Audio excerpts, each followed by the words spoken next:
उदयपुर गांव में एक आलसी ज्ञानचंद रहा करता था। वह रोज सुबह उठता, पूजा करता, खाना खाता और सो जाया करता, जिसकी वजह से उसकी पत्नी बहुत परेशान रहा करती थी। एक दिन ज्ञानचंद भरी दोपहरी में अपनी झोपड़ी में सो रहा होता है। अरे अरे अब तो उठ जाइए जी। नहीं अरे दैया, आखिर कब तक यूं ही सोते रहोगे? सुबह से दोपहर हो गई है जी, उठ जाइए, जाकर अपने खेत दिखाइए ना। इस बार की भी अपनी फसल अच्छी नहीं हुई है। हाँ। अरे अरे क्यों तंग करती हो भाग्यवान? है ये मेरे सोने का समय है। हाँ, मेरा राहु बता रहा है कि अभी बाहर जाना मेरे लिए शुभ नहीं होगा। हाँ, अभी खेत में जाऊंगा तो जरूर कोई अपशगुन होगा। हाँ, तुम एक काम करो भाग्यवान, मेरे लिए भोजन ले आओ, मुझे बहुत भूख लगी है। जाओ जाओ लेकर आओ भोजन। हाँ। हे भगवान, अरे दैया, कैसा आलसी पति दिया है मुझे, जिसे बस सोना और खाना ही आता है। थोड़ी देर पहले अभी तो भोजन किया था आपने और अभी फिर से। हे भगवान, दिन भर में कोई तो काम करते नहीं आप। हाय हाय, किस आदमी के साथ बन गई मैं। रे दैया। ये देखिए जी, मैं आपके लिए भोजन ले आई हूँ, अब तो उठ जाइए ना।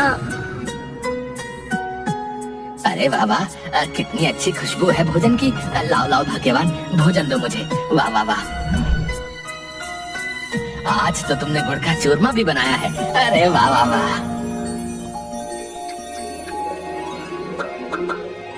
अरे वाह भाग्यवान, मजा आ गया, बहुत ही स्वादिष्ट भोजन बनाती हो तुम तो। हाँ, अरे वाह वाह, तुम्हारा तो कोई जवाब ही नहीं है भाग्यवान, बहुत ही मजेदार। हाँ।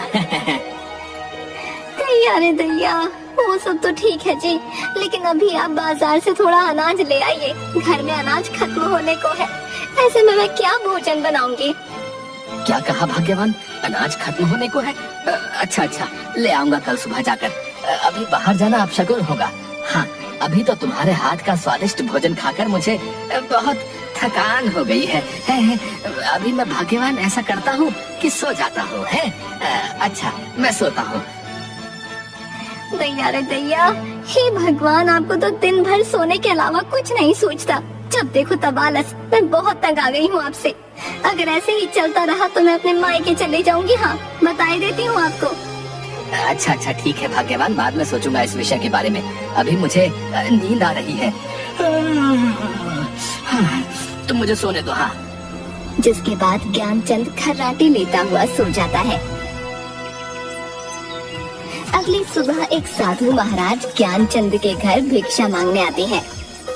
अरे कोई है, साधु को भिक्षा दे दो, भिक्षाम देहि। अरे साधु महाराज, क्या चाहिए आपको? बताइए मुझे, मैं अभी लाकर देती हूँ। हाँ। बेटी, मैं काशी यात्रा से लौटा हूँ, मुझे बहुत भूख लगी है। अगर खाने को थोड़ा भोजन मिल जाता तो थोड़ी शांति मिलती बेटी। अरे हाँ हाँ, क्यों नहीं साधु महाराज, आइए आइए, हमारी झोपड़ी में आइए ना, मैं अभी आपके लिए भोजन लेकर आती हूँ। हाँ। अरे क्या हुआ भाग्यवान, क्यों चिल्ला रही हो? अरे मुझे मेरी नींद से जगा दिया तुमने। आखिर किससे बात कर रही हो? अरे दैया, उठ गए आप, ये तो चमत्कार ही हो गया। देखिए देखिए, काशी से साधु महाराज आए हैं हमारे द्वार पर। ज्ञानचंद साधु महाराज को देखकर थोड़ा खुश हो जाता है। अरे अरे माफ कीजिएगा महाराज जी, आइए आइए, आप अंदर आइए। वाह वाह वाह वाह, सुबह सुबह आपके दर्शन पाकर तो मैं धन्य ही हो गया। हाँ। जिसके बाद साधु ज्ञानचंद की झोपड़ी में आकर बैठ जाते हैं। अरे भाग्यवान, जल्दी से महाराज के लिए भोजन लेकर आओ। जाओ जाओ जाओ, जल्दी जाओ, जल्दी से लेकर आओ। जाओ जाओ। हाँ हाँ, मैं अभी भोजन लेकर आती हूँ। साधु महाराज जी के लिए, बस मैं अभी आई। तभी ज्ञानचंद की पत्नी साधु के लिए भोजन से भरी थाली लेकर आती है। ये लीजिए महाराज, आप भोजन कीजिए। हाँ, कीजिए कीजिए, खाकर बताइए मेरे हाथों का भोजन कैसा लगा आपको।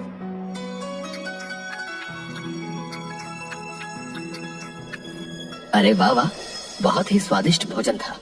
मेरी तो आत्मा ही तृप्त हो गई बेटा। सच में तुम्हारी पत्नी के हाथों में तो माँ अन्नपूर्णा का स्वाद है। बेटी बहुत खूब, मैं बहुत खुश हुआ। इसलिए तुम कोई भी मुझसे एक इच्छा मांग सकती हो। तभी ज्ञानचंद ये सुनकर खुश हो जाता है।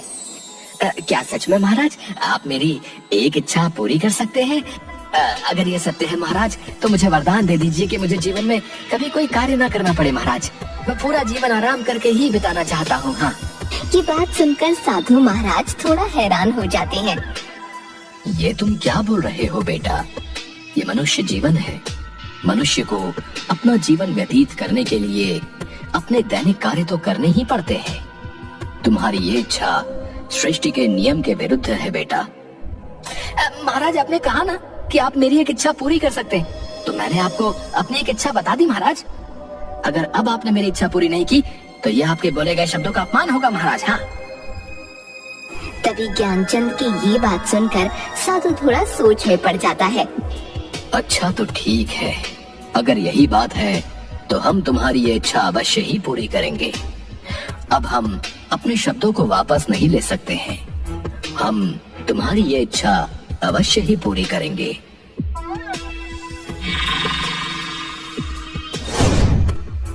डरो मत, ये जादुई राक्षस है। ये तुम्हारी हर इच्छा पूरी करेगा।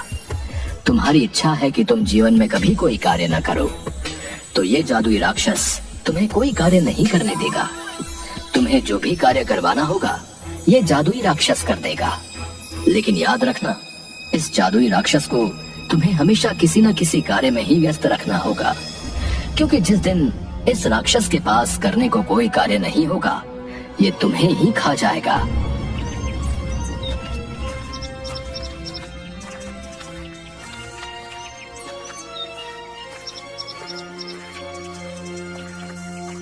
तभी ये बात सुनकर ज्ञानचंद की पत्नी थोड़ा डर जाती है।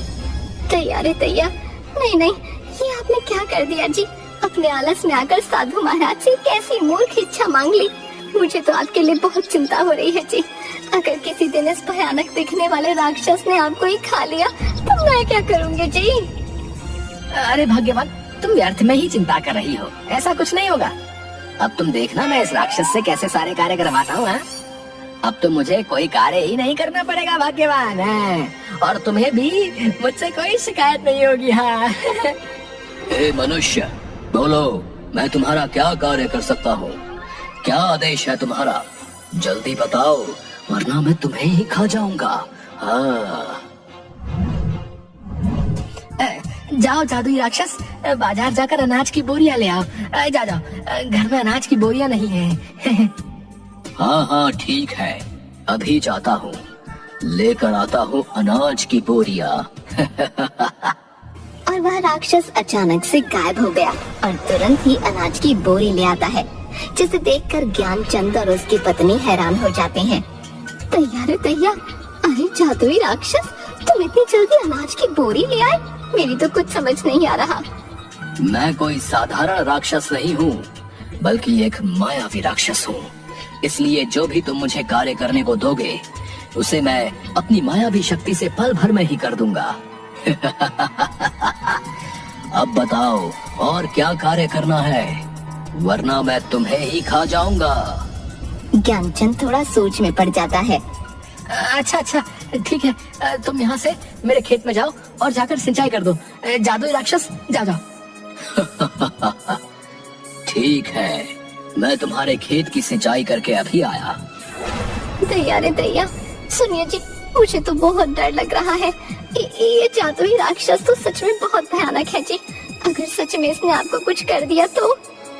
अरे भाग्यवान, तुम देख रही हो ये कितनी जल्दी मेरा बताया हुआ कार्य कर देता है। देखो, अगर ये मेरे साथ रहा तो मैं सदैव आराम से जीवन व्यतीत करूंगा। हाँ, तुम चिंता मत करो, ये मुझे कुछ भी नहीं करेगा। हाँ, मैं हमेशा ही इसे कोई ना कोई कार्य देता ही रहूंगा। हाँ।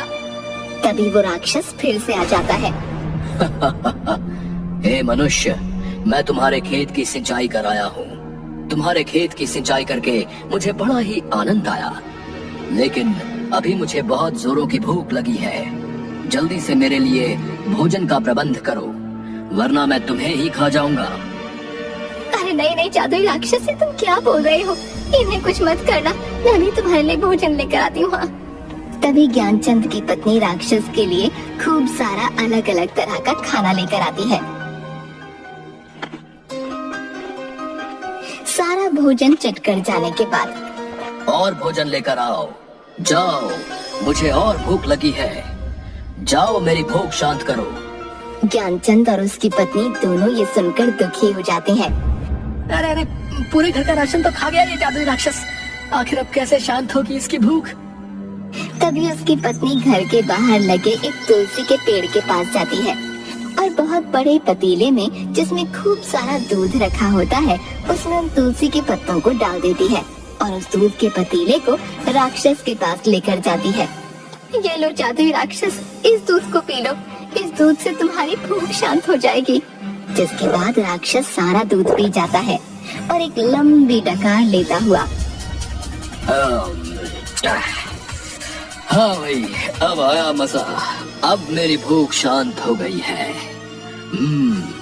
वाकई ये दूध बहुत ही स्वादिष्ट था। आनंद आ गया। अच्छा बताओ, अब क्या कार्य करना है तुम्हारा? जल्दी बताओ, वरना मैं तुम्हें खा जाऊंगा। अब ज्ञानचंद उसे कोई न कोई काम बता देता और राक्षस झट से कर देता।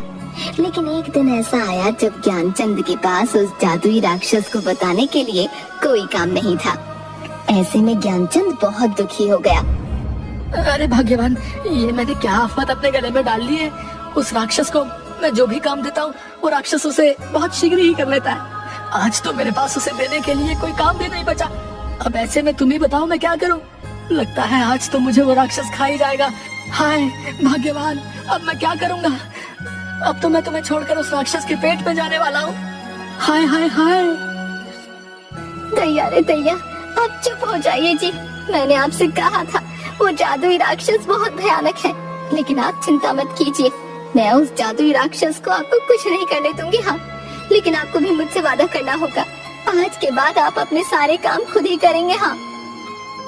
अरे हाँ हाँ भाग्यवान, मैं वादा करता हूँ आज से अपने सारे कार्य स्वयं ही करूँगा। हाँ, लेकिन तुम मुझे उस राक्षस का भोजन बनने से बचा लो भाग्यवान। अच्छा अच्छा ठीक है। अब आप देखना मैं उस राक्षस को आज कितना महत्वपूर्ण कार्य देती हूँ जिसे वो जादुई राक्षस कभी पूरा नहीं कर पाएगा। तभी वहाँ पर राक्षस आ जाता है और ज्ञानचंद से, हे मनुष्य, बताओ मुझे आज क्या कार्य करना है। जल्दी बताओ, वरना मैं तुम्हें ही खा जाऊंगा। अरे दैया, ओ जादुई राक्षस, आज मैं तुझे काम देती हूँ। मेरी झोपड़ी के पीछे एक मोती नाम का मेरा प्यारा कुत्ता रहता है। तुम चाहो उस मोती की तुम को सीधा कर दो। जब तक उस मोती की तुम सीधी नहीं हो जाती तुम यहाँ वापस मत आना। हाँ। अच्छा ठीक है, मैं अभी जाता हूँ और उस मोती कुत्ते की तुमको सीधी करके अभी आता हूँ। अरे भाग्यवान, ये क्या काम दिया तुमने उस जादुई राक्षस को। तुम देखना, वो अभी मोती की दुम सीधी करके आता ही होगा। हाँ, अब तो वो मुझे खा ही जाएगा। हाँ। दैया रे दैया, आप भी ना बिल्कुल मूर्ख ही हैं। अरे भला कुत्ते की भी दुम कभी सीधी होती है? वो जादुई राक्षस मोती की दुम को कभी सीधा नहीं कर पाएगा। हाँ, वरना वापस यहाँ लौट कर आएगा। अरे वाह वाह वाह भाग्यवान, ये तो मैंने सोचा ही नहीं। अरे भाई वाह वाह, मान गया तुम्हें। क्या दिमाग लगाया तुमने भाग्यवान। हाँ भाग्यवान, बहुत ही अच्छा। हाँ, अब वो राक्षस वर्षों तक कभी मोती की दुम को सीधा नहीं कर पाएगा। हाँ। जिसके बाद अगले ही दिन से ज्ञानचंद अपने सारे काम खुद करने लगा, किसी आलस के बिना। और उधर जादुई राक्षस मोती के पीछे उसकी दुम को सीधा करने के लिए कई वर्षों तक यूं ही भागता रहा। न तो वह कभी मोती की दुम को सीधा कर पाया और न लौटकर ज्ञानचंद के पास आ पाया।